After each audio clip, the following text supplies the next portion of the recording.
Hey everyone, and welcome back.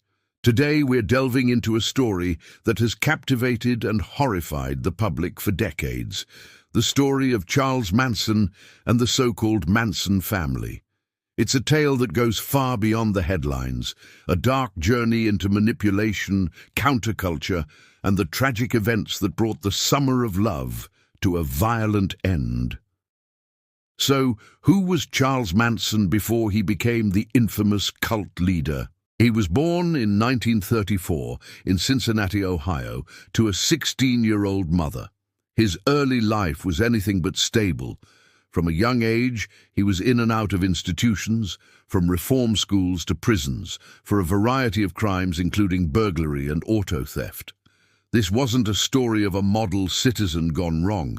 It was a life steeped in criminality from the very beginning. During his time in prison, Manson wasn't just idle. He learned to play the guitar and became obsessed with music, particularly the Beatles. He also delved into fringe philosophies, studying things like Scientology and the Process Church of the Final Judgment. He was a charismatic manipulator, honing his skills of persuasion on fellow inmates.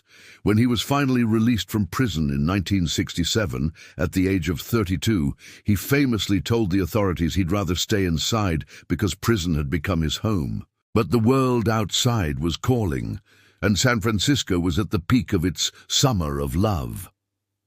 Manson arrived in this epicenter of counterculture, a place filled with young people who were searching for meaning, community, and a way to escape the mainstream. With his guitar, his strange philosophies, and his intense charisma, Manson was like a magnet. He started gathering followers, mostly young women who were estranged from their families. He offered them a sense of belonging, a father figure, and a promise of a new way of living. He first met Mary Brunner, a university librarian, and soon more and more people were drawn into his orbit. They became known as the family. This wasn't a family in the traditional sense. It was a cult with Manson at its absolute center. They lived a nomadic, communal lifestyle, eventually settling at Spahn Ranch, an old movie set on the outskirts of Los Angeles. There, Manson's control became absolute. He controlled their daily lives, their relationships, and most importantly, their minds. He used a cocktail of methods to maintain his power: isolation from the outside world, a steady diet of hallucinogenic drugs, and his own twisted sermons. Manson's core philosophy was a bizarre and apocalyptic doctrine he called helter-skelter. He took the title from a Beatles song, but he twisted its meaning into a prophecy of an impending, chaotic race war. He claimed that black people would rise up and violently overthrow the white establishment. According to his delusion, he and his family, who would be hiding out in a secret city under Death Valley, would emerge after the chaos to rule the world. He believed it was his destiny to be the fifth angel, the one to lead them. But the war wasn't starting on its own, and Manson grew impatient. He decided he needed to show black people how to do it. He believed that by committing a series of gruesome, high-profile murders and pinning them on black radicals, he could ignite the helter-skelter he so desperately craved. This is where the story takes its most infamous and tragic turn. On the night of August 8, 1969, Manson sent 4 of his most loyal followers, Tex Watson, Susan Atkins, Patricia Krenwinkel, and Linda Kasabian, to a house at 150 Cielo Drive in Beverly Hills. He instructed them to totally destroy everyone in it, as gruesome as you can. The house was rented by director Roman Polanski and his wife, the actress Sharon Tate, who was 8.5 months pregnant. What happened that night was a scene of unimaginable horror. The followers brutally murdered Sharon Tate, along with 3 of her friends who were visiting: celebrity hairstylist Jay Sebring, coffee heiress Abigail Folger, and her boyfriend Wojciech Frykowski.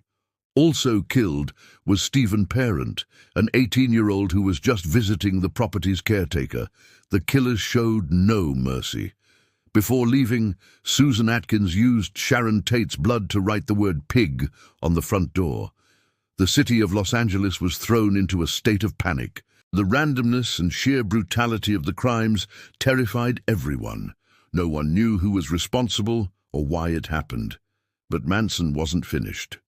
The very next night, he went along with 6 of his followers, including the 4 from the previous night, plus Leslie Van Houten and himself. They drove around looking for their next victims. Manson was unhappy with how messy the previous night's events had been. He wanted to be more hands-on. They ended up at the home of a wealthy supermarket executive, Leno LaBianca, and his wife Rosemary in the Los Feliz neighborhood. Manson and Tex Watson went inside and tied up the couple. Manson then left, instructing his followers to carry out the murders. The LaBiancas were killed with the same horrifying brutality. This time, the words "Rise" and "Death to Pigs" were written in blood on the walls, and "Helter Skelter," misspelled, was scrawled on the refrigerator door. For months, the Los Angeles Police Department was baffled. The connection between the Tate and LaBianca murders wasn't immediately clear. The break in the case came from an unexpected source. Susan Atkins, who was arrested on unrelated charges, started boasting to a fellow inmate about her involvement in the murders. This confession was the thread that unraveled the entire conspiracy. The trial that followed was a media circus. Manson and his followers turned the courtroom into a theater of chaos. They sang, laughed, and carved X's into their foreheads. Manson later turned his into a swastika. They showed no remorse, proudly admitting to their loyalty to Manson. Their behavior was a chilling display of the power of his manipulation. The key testimony came from Linda Kasabian, the follower who had acted as a lookout but didn't participate in the murders. In exchange for immunity, she became the prosecution's star witness, detailing Manson's control and his helter-skelter motive. In 1971, Charles Manson and several of his followers were found guilty of murder and conspiracy to commit murder. They were all sentenced to death. However, their sentences were commuted to life in prison the following year, when California temporarily abolished the death penalty. Charles Manson spent the rest of his life behind bars, becoming a dark icon of evil. He gave numerous interviews over the years, always rambling, always manipulative, never showing any true remorse. He died in prison in 2017 at the age of 83. His followers who were convicted remain in prison, repeatedly denied parole. The story of Charles Manson and the family is more than just a true crime tale. It's a cautionary story about the dangers of charisma without conscience, the vulnerability of those searching for meaning, and how a twisted ideology can lead to devastating violence. It serves as a dark punctuation mark on an era defined by hope and change, reminding us that even in times of peace and love, darkness can find a way to take hold.